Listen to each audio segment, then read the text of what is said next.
नमस्कार, न्यूज़ 24 के खास कार्यक्रम आमने सामने में आपका स्वागत है। मेरे साथ आज हैं योगिक गुरु श्री श्री रविशंकर। आपका बहुत बहुत स्वागत है इस कार्यक्रम में। गुरु जी, ये बताइए, आप वर्ल्ड कल्चरल फेस्टिवल कर रहे हैं दिल्ली में, कहते 3.5 मिलियन लोग आने वाले हैं उस 3 दिन के दरमियान। बहुत बड़ा फेस्टिवल, बहुत स्ट्रेस लगते हैं हमारे, कोई वर्कर स्ट्रेस लगते हैं, वॉलंटियर्स ना। लेकिन इतना बड़ा फेस्टिवल दिल्ली में यहाँ करने का कारण? देखिए, 5 साल पहले हम लोगों ने किया था बर्लिन में, जर्मनी में। मुझे लगा इस साल हिंदुस्तान में होना चाहिए, और हिंदुस्तान में कहाँ करें, सबका मन था दिल्ली में करें। कहा जा रहा है कि ये जो फेस्टिवल होगा वो Guinness book of world record में जाने वाला है, सही है क्या? हाँ, ऐसे तो कई रिकॉर्ड्स अपने किए हैं पहले भी। मैं वो रिकॉर्ड के लिए नहीं कर रहे हैं, मगर इतने सारे आर्टिस्ट अपने साथ आ रहे हैं, परफॉर्म करना चाहते हैं, इतना रिस्पांस अच्छा मिल रहा है इसका, तो हमें स्टेज और बड़ा करना पड़ा। 37,000 artist will be on that one stage. Shri ji, बहुत आपके जो डिट्रैक्टर्स हैं और हर जगह होते हैं, वो कह रहे हैं कि आप अपनी शक्ति का प्रदर्शन कर रहे हैं। शक्ति का प्रदर्शन नहीं, शक्ति का दर्शन होता है। शक्ति है तो दर्शन होता है उसका। बहुत सारी बातें उठ रही हैं। आज ही एक बुरी खबर आई कि शायद 120 करोड़ का जुर्माना लग सकता है बाय नेशनल ग्रीन ट्राइब्यूनल। देखिए, बात यह है कि उस जगह पर हमने एक बोरा सीमेंट तक नहीं ले, वहाँ कुछ भी ऐसी चीज़ें हमने नहीं डाली है। उस ज़मीन जो उड़बड़ खाबड़ था उसको लेवल किया ताकि लोग आके बैठें। अच्छा, हमने सारे परमिशन लेके वहाँ कर रहे हैं। देश भर में हम पर्यावरण के लिए बहुत काम कर रहे हैं। अब ये अपने मन गढ़ंत बात कुछ कह दे तो हम उसको माइंड नहीं करते। नहीं, जो ग्रीन एक्टिविस्ट हैं उन्होंने कहा कि आपके लोगों ने बहुत सारे पेड़ काट दिए ना, और उसको लेकर के वो एनजीटी में पहुंच गए। ना, कोई पेड़ नहीं काटी है, बिल्कुल ही नहीं काटी। लेकिन आपको लगता है कि कुछ लोग ऐसे होंगे जो इस कार्यक्रम को नहीं होने देना चाहते हैं? वो तो कुछ लोगों की संकीर्ण मनोभावना होती है, मानसिकता होती है। हम ये तो एक्सपेक्ट नहीं करते हर एक को विशाल दृष्टिकोण हो या एक विशाल भावना हो। ये थोड़ा बहुत ऐसी भाव होते, ये गलत समझ होगी।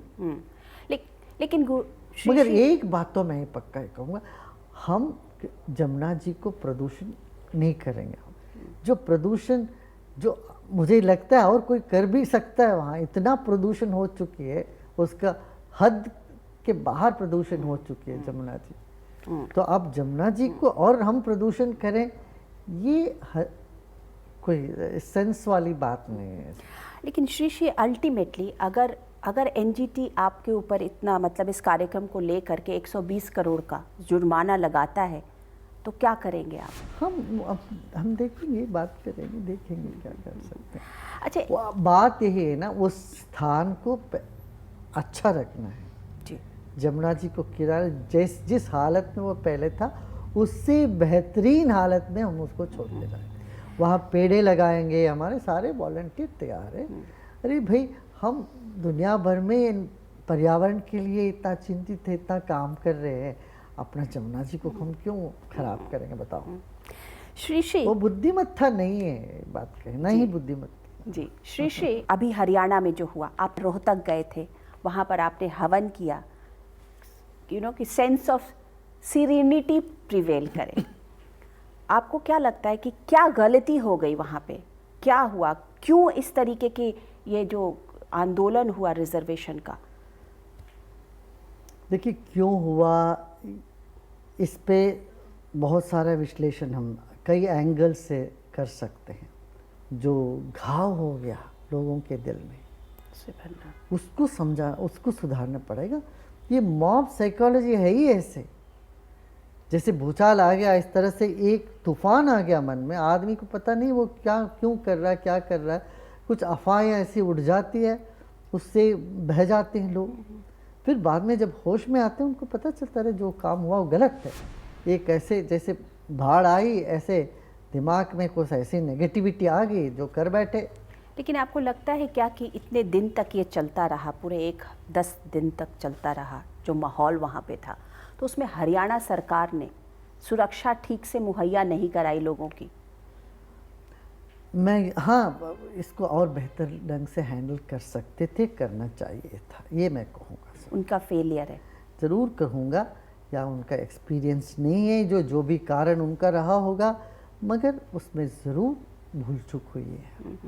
कहा यह जा रहा था कि ये जो पूरा जो माहौल था उसको कहीं ना कहीं से वहाँ का एक जो ब्यूरोक्रेटिक सेटअप था, जो एडमिनिस्ट्रेटिव सेटअप था, वही उसको जिसे कहते हैं हवा दे रहा था। मैं तो ये नहीं मानूंगा वो हवा दे रहे होंगे, मगर डेफिनेटली लैप्सेस हुआ होगा। देखिए, किसी भी काम को तुरंत करने में एक अलग असर होता है, सोच समझ के 1 दिन 2 दिन 3 दिन बाद करने में दूसरा असर होता है। तो यहाँ जो इमीडिएट एक्शन, जो स्पॉन्टेनियस एक्शन होना चाहिए था, उसकी कमी, मगर ये मैं देख रहा हूँ देश में कई क्षेत्र में ये बात की कमी है। चाहे राजनीतिक को ले ले, चाहे हमारे आर्थिक व्यवस्था को ले लीजिए, या किसी भी क्षेत्र में लोग जो है ना रिस्पॉन्स इमीडिएटली नहीं करते हैं, रिएक्ट करते हैं, लेकिन रिस्पॉन्स ठीक से नहीं करते। बट वही तो बात है श्री कि हरियाणा चाणक्य ने एक बात कही बहुत सुंदर, काल विलंबेन कालमेव फलम पिबति वरा।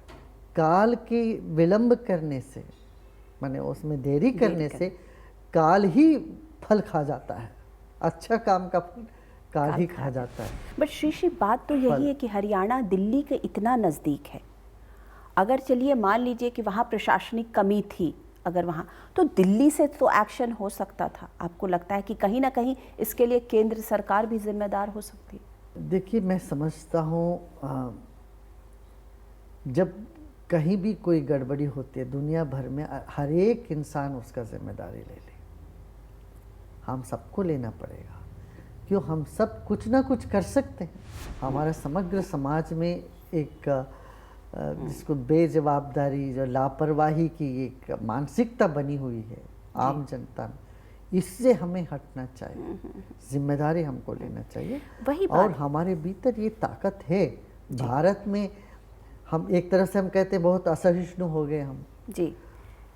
असहिष्णु मैं पता है मुझे आप उसी पर आओगे। मैं कह रहा हूँ भारत असहिष्णु नहीं है, लापरवाह है। हम एक सोच के तरह सब चलता है, छोड़ा हमको क्या पड़ेगा जी, जी। इससे हमको क्या मिलेगा, इस तरह से सोच के हम थोड़ा एक जड़ता में रह जाते हैं, सक्रिय नहीं रहते। निष्क्रिय समाज की जो एक दब्बा है वो हमारे समाज में लगी हुई है जी, समाज के ऊपर, इसलिए हमें सक्रिय होना पड़ेगा। तो ये सक्रियता तो केंद्र सरकार में, जहाँ पर होम मिनिस्ट्री है, आईबी है, और हरियाणा के इतने नज़दीक है, तो केंद्र सरकार से फिर तो चूक हुई ना। अगर वो सक्रिय नहीं हुए तो चूक हुई उनसे। ये तो मैं नहीं बता पाऊंगा था कि उन्होंने क्या कदम लिया, कैसे लिया, वो भी सोच समझ के लिए होंगे। देखिए, किसी चीज़ पर कमेंट करना हो तो आप उस सिस्टम के अंदर होते तो आपको पता चलता। जब ये घटना चल रही थी श्री तब आपकी किसी से बात हुई, प्रधानमंत्री से जी से, या वहाँ के मुख्यमंत्री से, या गृह मंत्री से? ना, देखिए ना, वो मैं ऐसे दखल नहीं देता हूँ, उनका काम वो करें, मगर जब वो हम अपने तरफ से जो हम कर सकते हैं वो हम उसमें, उस चेष्टा में हम थे। जी। श्री देश में एक बहस चल निकली है, सहिष्णुता वर्सेस असहिष्णुता। हर चीज़ जो माहौल है वो कुछ अजीब सा, जिसे लगता है सोसाइटी में खींचातानी चल रही है। आप इसको कैसे देखते हैं? तनाव के कारण भारत में इतने ज़्यादा डाइवोर्स केसेस कभी नहीं हुआ। पिछले 2 साल में जो जितने हम देख रहे हैं डाइवोर्स से, आत्महत्या है, पढ़े लिखे युवा आत्महत्या, अपराध बढ़ रहे हैं, इन सब का कारण यही तनाव। हम इतना ज़्यादा भौतिकवाद में चले गए और भूल गए वैल्यूज़ को, मौल्यों को, जीवन के मौल्यों को। तो हालत ऐसी होने लगी। इसलिए अभी क्या बहुत सख्त ज़रूरी ये है कि एक आत्मविश्वास की और एक पॉजिटिविटी की एक लहर लाना है समाज में। जिसको मैं कहता हूँ एक आध्यात्मिक, एक रूहानी लहर उठे समाज में, लोग तनाव से मुक्त होएंगे। जी। आपस में जो विद्वेष है या एक तरह का मनमुटापा है वो कम होने लगेगा, स्वास्थ्य ठीक रहने लगेगी और अपराध का भी मात्रा कम होने लगेगा। लेकिन कहीं ना कहीं इस पूरे जो समाज में अभी चल रहा है या आज के दौर में अगर आप देखें, पक्ष हो या विपक्ष हो, दोनों इसे बढ़ा रहे हैं। जो केंद्र में सरकार हो या विपक्ष हो, दोनों इस पूरे तनाव को, क्या ज़रूरत है कि पार्लियामेंट में भारत देश हमेशा से सहिष्णु रहा है, हमेशा तो फिर वो बहस कराने की क्या ज़रूरत है? दुनिया भर में देशों में घूम के आया हूँ, तो मैं ये अथेंटिकली कह सकता हूँ, भारत में जितना सहिष्णुता है ये कहीं और देखने को नहीं मिलेगा। जितना हम यहाँ पर ये अनेकता में एकता को देखते हैं या अलग अलग समुदाय के लोग मिलजुल के रहते हैं, ऐसी माहौल मुझे और कहीं नहीं दिखा। ये नरेंद्र मोदी जी जब से बने हैं, केंद्र में सत्ता में आए हैं, उसके बाद ये ऐसे डिबेट्स सोसाइटी में शुरू हो गए हैं। ये क्यों हो रहा है, आपको क्या लगता है? कोई साजिश है? आप उत्तर दोगे ना, आप जर्नलिस्ट लोग, आप सब करते हो, डिबेट तो आप कराते हो। नहीं, लेकिन आपको लगता है कोई साजिश हो रही है, कोई अदृश्य साजिश है, क्या आपको लग रहा है? मैं आपसे जानना चाहता हूँ, आप बताइए, कोई साजिश हो रही है क्या? मैं तो आईबी में नहीं हूँ, इंटेलिजेंस ब्यूरो में नहीं हूँ, इंटेलिजेंस में तो हूँ। लेकिन प्रधानमंत्री ने खुद कहा कि साजिश हो रही है। आपको लगता है वो कि कह रहे हो तो उन्होंने, उनके पास सारे उसका सबूत होगा, इंफॉर्मेशन सब होगा। बगैर इंफॉर्मेशन के प्रधानमंत्री क्यों बोलेंगे? जिस तरीके के बयान आ रहे हैं या सांसदों के या मंत्रियों के, आपको नहीं लगता है कि जो पक्ष में हो, जो सत्ता में हो, उसे संयम बरतना चाहिए? राजकारण करना उनका धर्म है, वो राजकारण, राजनीति वो करते हैं, ठीक है ना। मगर समाज सिर्फ राजनीति नहीं है, जीवन सिर्फ राजनीति नहीं, इससे हटके भी कुछ है। बस उस क्षेत्र की बात मैं कर पाऊंगा। राजनीति क्यों ऐसा करते हैं, राजनेता ऐसा क्यों करते हैं, इसका उत्तर मेरे पास आप पूछोगे तो ऐसा लगेगा कि किसी जवेरी के पास जाके आप किरानी की बात कर रहे हैं वहाँ पर। अच्छा, जो लार्जर डिबेट श्री हो रहा है आज की डेट में सोसाइटी में, अब आप देखिए कि पार्लियामेंट के अंदर दुर्गा हम लोग सबकी पूजनीय है, महिषासुर मर्दनी कहा गया। हो सकता है किसी झारखंड जैसे इलाके में महिषासुर की कबीलाई, वहाँ पे ट्राइबल्स जो उनकी, उनको पूजते हो। हमारी वेरियस संस्कृति है ये, इसका संस्कृति का सद्भाव है ये। उसमें ये पूरे मुद्दे को पार्लियामेंट में लाने का क्या मकसद, इसको किस तरीके से आप देख रहे हैं? ये रॉन्ग नंबर है आप पूछ रहे हैं, आप उनसे पूछिए जो इसको ले आए और वो उसका सूक्त जवाब वही देंगे। मैं ये सवाल इसलिए पूछ रही हूँ क्योंकि देश की सांस्कृतिक धरोहर में ये सब कुछ है। देखिए, हमारी संस्कृति को हमने खुद समझा नहीं। हमारी संस्कृति में जब दुर्गा की पूजा होती है, दुर्गा के चरणों पर महिषासुर भी है, उस पर भी फूल पड़ता ही है। और जितने असुर बने वो कहीं ना कभी देव भी थे। जय विजय ही तो फिर रावण कुंभकर्ण बने। ये हमारी जो संस्कृति है ना, ये द्वैत से अद्वैत की ओर ले जाने वाली बात होती है। इसमें माने इस सब एक से बना हुआ है, विरोधात्मक लगता है मगर वो एक का है। इसीलिए रावण के मृत्यु के बाद भी रावण की ज्योति जो है, उनकी आत्मा राम में समाया गया। ये तो हम भाई हमारे मूल में जाए, हम ऊपरी स्तर पे दो लगते हैं, विरोध लगते हैं, विरोधाभास होने पर भी गहराई पे जाते हैं तो एकता है, वहाँ एक ही है, एक ही सत्ता है। अब एक मैं हर बार ये बात कहता हूँ, एक ही डायरेक्टर है मूवी का, वो जितना हीरो को सम्मान करता है उतना विलन को भी सम्मान करता है। वो ऐसे ही परब्रह्म की जो चेतना में जी। ये देव आसुर, ये दोनों निरंतर ये चलता रहता है। देवासुर दोनों ना होते तो अमृत भी नहीं निकलता।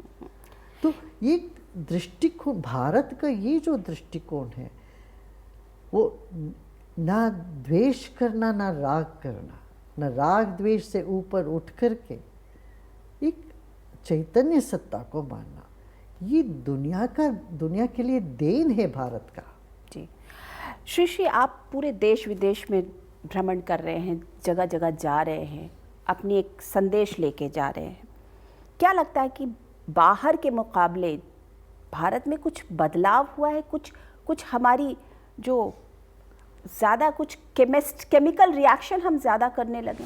भारत में काफ़ी कुछ प्रोग्रेस भी हुआ है और भारत का शान दुनिया के मंच पे अभी बड़ा भी है। अच्छा लगा। एक भारत के प्रति गौरव काफ़ी बड़ा है, इतना मैं कर सकूँगा। हमें अपनी मूल को पहचाना, अपना जड़ को पहचानना चाहिए, जड़ को सम्मान करना चाहिए। इतना हम करें तो हम और मजबूत होके आगे निकलेंगे, खासतौर से हमारी युवा पीढ़ी। आज ही एक खबर आई है श्री, अमेरिका के बहुत सारे जो सांसद हैं उन्होंने नरेंद्र मोदी जी को चिट्ठी लिखी है कि यहाँ पे सद्भावना कम हो रही है, यहाँ पर माइनॉरिटीज़ को लेकर के एक दूसरे तरीके का विचार चल रहा है। क्या कहीं ना कहीं सब कोई असुरक्षित महसूस हो रहा है? पूरे विश्व में भारत के प्रति ये बनता जा रहा माहौल? देखिए, कई देश नहीं चाहते हैं भारत एक मजबूत रहे। कई देशों में मानसिकता ये होती है जितना दूसरा देश कमज़ोर रहे तो हम ठीक रहेंगे। श्री एक बात बताइए कि पूरे देश में कहीं ना कहीं ये माहौल बनाया हुआ है कि माइनॉरिटीज़ जो हैं वो असुरक्षित है। ऐसा तो मुझे नहीं लग रहा है। किसी को ऐसा लग रहा, ऐसा महसूस हो रही हो, कोई महसूस कर रहे हो तो उनको दोबारा देखना पड़ेगा, अपने आप में झांक के देखना पड़ेगा। किसी धर्म विशेष के साथ इसको लगा कि इस तरह से देखना उचित नहीं होगा। ये ना देश के हित में है, ना व्यक्ति के हित में, ना दुनिया के हित में। अभी पिछले 15 दिन से एक और डिबेट दिल्ली में और पूरे देश में चल रहा है जेएनयू को लेकर के। आपसे मैंने ये इसलिए सवाल पूछा क्योंकि मुझे पता है कि युवा जो है वो आपके बहुत। आपका सवाल पूछने का, हर सवाल के पीछे कुछ कारण होता ही है और मेरा जवाब देने का नहीं देने के पीछे भी कोई कारण होता है। बस श्री बात क्या है कि आपके युवा बहुत फॉलोअर्स हैं और आपकी बात का एक इम्पैक्ट होता है, वो सुनते हैं लोग बात। इसलिए युवाओं को यही कहता हूँ कि तनाव मुक्त जीवन जियो और प्रोग्रेसिव पाथ पे चलो, क्रिएटिव विध्वंसक बातों को छोड़ के क्रिएटिविटी पे चलो। अभी देखिए, बोडो स्टूडेंट्स यूनियन से भी हमारी बातचीत होती है, असम में भी उल्फा के जितने युवा हैं उनसे भी हमारी उठना बैठना बातचीत होता रहा है। मैं उनसे यही बात मैंने कही कि देखिए, आज तक हम सोचते थे इंडिपेंडेंस से हम प्रॉस्पर होएंगे। अब की आज की लैंग्वेज है इंटरडिपेंडेंस है, इंडिपेंडेंस नहीं है। इंटरडिपेंडेंस से हम प्रॉस्पेरिटी में आएंगे। हमारा एक दूसरे पर निर्भर है, आर्थिक परिस्थिति बढ़ाना हो या सुधारना हो तो हम आत्मनिर्भर और एक दूसरे पर हम निर्भर है, इस बात को हमें समझना पड़ेगा। तो ये माहौल हमें क्रिएट करना पड़ेगा। जैसे मणिपुर धधक रही है, नॉर्थ ईस्ट को आप लोगों ने भी बहुत नेग्लेक्ट कर दिया, मैं ये कहूँगा। हमारे जर्नलिज्म ने भी नेग्लेक्ट कर दिया, जर्नलिस्टों ने भी, इकोनॉमिस्ट भी उस तरफ देखते नहीं है, राजनेता भी नहीं देखते। तो अब बहुत इम्पॉर्टेंट है हमारे देश में, लुक टुवर्ड्स ईस्ट, अपने नॉर्थ ईस्ट की तरफ देखो। श्री मैंने जेएनयू का सवाल इसलिए किया क्योंकि किसी एक यूनिवर्सिटी को अस्वदेशी ब्रांड कर देना ये सही है क्या? ना देखो, वो सही नहीं है। मैं ये नहीं कहूँगा कि सारे के सारे अस्वदेशी, कुछ तत्व होंगे, कुछ एलिमेंट्स होंगे उस तरह की बातें करते होंगे, उनकी जो विचारधारा अलग है। बस इतना ही हमें कहना है कि सारे के सारे यूनिवर्सिटी देशद्रोही, ये तो नहीं कहना चाहिए, ये नहीं कहना। ये बहस सही थी क्या इस समय के लिए? ये बहस आपको नहीं लगता कि देश को और तमाम चीजों में फ्री स्पीच के नाते ऐसी नारे लगाना, देशद्रोह की एक्टिविटी वहाँ चलना और टेररिस्ट ऑर्गेनाइजेशंस के साथ यदि उनके लिए एक हैंडल मिल जाता है जी, हमारे यदि कहीं कोई टेररिज्म नहीं होता तो हम पूरी तरह से जो मर्जी जो चाहे बोले, मगर जब हमारे दरवाजे पर आतंकवाद है, चारों ओर से हम इस तरह के एक माहौल से घिरे हुए हैं, पूरी जनता की सुरक्षा की बात होती है, वहाँ इन सब बातों पर बहुत गौर से ध्यान करनी पड़ती है। हल्के फुल्के से इस चीज़ को लेना नहीं चाहिए। आईएसआईएस की धमकी आपको भी मिली थी? हाँ, जी। फिर उस धमकी का क्या किया आपने श्रीश्री? मैंने उनको तो न्योता दिया कि चलिए आप आइए, बैठेंगे, बात करेंगे। तो उन्होंने ऐसा चित्र भेजा, एक व्यक्ति का सिर कटा हुआ, इस हालत में ही आपसे बातचीत होगी। मैंने कहा फिर तो कोई बात करने की मतलब ही नहीं है। लेकिन आपको लगता है कि भारत को आईएसआईएस से बहुत ज़्यादा खतरा हो गया है? सिर्फ भारत को नहीं है, दुनिया भर के सभ्य संस्कृति को इनसे खतरा। आपको लगता है कि 2 साल के बाद नरेंद्र मोदी की सरकार जो है वो 2 साल कंप्लीट मई में करेगी, अच्छे दिन आ गए? देखिए, मैं तो जहाँ जाता हूँ वहाँ अच्छा दिन होता ही है। जहाँ मैं देखता हूँ आंसू मुस्कान में बदलता है, मेरे लिए तो अच्छा दिन है, और उन लोगों के लिए भी अच्छा दिन है। तो अच्छे दिन को हम अपना बनाते हैं। जब जीवन की पॉजिटिविटीज़ को हम देखते हैं तो हमारे लिए अच्छा दिन होता है ना। और जीवन को चैलेंज की तरफ लेते हैं, चुनौती की तरफ लेते हैं। हर परिस्थिति को हम निभाने में सक्षम, ये आत्मविश्वास के साथ हम जीवन में चलते हैं जी। तो अपने लिए तो अच्छा दिन है। शनि सिंगापुर भी आप गए थे, महिलाओं की मंदिर में प्रवेश के ऊपर जो भ्रांतियां हैं या जो भी कुछ है, आपको लगता है कि सारे भारत के जितने मंदिर हैं उनके सारे गृहों को खोल देना चाहिए, कोई महिलाएं या कोई इस तरीके की बात नहीं? भाई, आप इस बात को ये समझिए, हमारे देश में महिला और पुरुष का समान अधिकार है। आपने रामायण के समय से देखा होगा, राम को अधिकार नहीं था पूजा करने के लिए बगैर सीता के। तो यही एक देश है जहाँ महिलाओं को प्रथम स्थान दिया, मातृदेवो भव, उसके बाद पिता का नाम आता है। तो आप काशी विश्वनाथ मंदिर में जाइए, गर्भगृह में जाने किसको रोक है? सबसे बड़ा मंदिर है देश का, प्रधान है। विश्वनाथ के मंदिर में हर कोई जा सकते हैं। कुछ मंदिरों में ऐसी प्रथा है, आज भी केरला में एक मंदिर है, वहाँ कोई पुरुष नहीं जा सकता। तमिलनाडु में एक ललिता का मंदिर है, वहाँ महिलाएं पूजा करती, महिला पुरुष को दूर खड़ा होकर देखना पड़ता है। आपने सिंगापुर के लिए बहुत मध्यस्थता की थी, आपने मीडिएट किया था, आपने पूरी कोशिश की, मैंने लेकिन उसके बावजूद वहाँ पे मिला नहीं। ना, उसमें मैंने समझाया, गांव के लोग सब राजी हो गए। वो बोले गुरुजी जैसे आप कहेंगे हम करेंगे। सब ने मेरे सामने प्रतिज्ञा करी, हम भेदभाव नहीं करेंगे। अब किसी के मन में हो कि नहीं मैं उनको नीचा दिखा के रखूंगी, इनको ऊपर, इस तरह से कोई भाव हो, व्यक्तिगत राग द्वेष में कोई उतरे तो उसका कोई हल नहीं होता। तथ्य पर आए, तथ्य का समाधान लीजिए, उस पे हो जाएगा। उसमें महिलाओं के प्रवेश पर तो कोई बंधन नहीं होना चाहिए। नहीं, बिल्कुल नहीं, बंधन नहीं। क्या बंधन? देखिए, इतने छोटी सी चबूतरा 20 फुट के, और 1 लाख लोग आते हैं, और महिला कहती है उसके ऊपर चढ़ के जाएं। और बोला कि नहीं, उन लोगों ने कहा बालाजी मंदिर का हम अडॉप्ट करेंगे। ये तो बढ़िया बात है, इतना पास जाओगे तुम, 3 फुट से आगे और क्या करना है?